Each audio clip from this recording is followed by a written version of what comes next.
If you notice, the switch has a little blue outline right here that when you insert the game card will turn solid blue.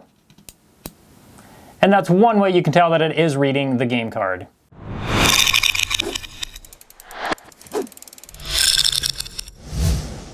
What's up? My name is Steve, I'm with TronicsFix, and I have a Nintendo Switch here that won't read game cartridges, so I'm going to show you guys how to fix it. Now, the tools you're going to need for this are a driver or several screwdrivers. I'm going to use a PH00 and a Y00 tri-wing. I like the iFixit toolkits, and I have a link in the description for that if you're interested in purchasing that for yourself. Now we remove the memory card reader and the metal plate. After the metal plate is removed, we need to remove the heat pipe.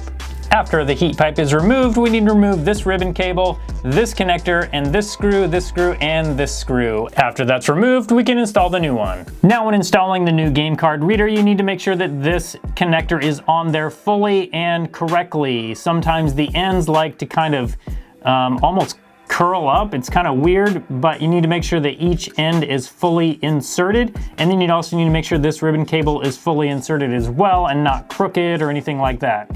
Now that we have the ribbon cables installed, we can go ahead and install the screws. Also keep in mind, if you're having problems with your headphone jack, this whole entire board includes a headphone jack, so this can potentially fix headphone jack problems as well. Now remember, if you're doing this on yours, there will be a plastic piece that goes over these two screws. This is a customer unit, and it did not come with these two screws as the customer has taken it apart before they sent it to me. So there will be a plastic piece here. Now at this point, you can go ahead and test the unit just to make sure the game card reader is working. Just make sure you don't leave it on too long as the heat pipe is not installed yet. Now let's insert the game card and see if it reads.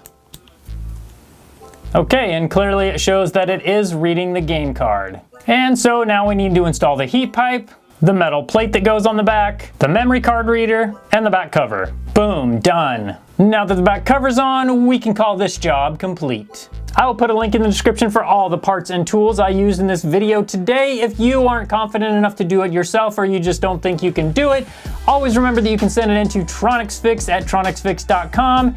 Please consider subscribing if you like this video and want to see more, and thanks again for watching.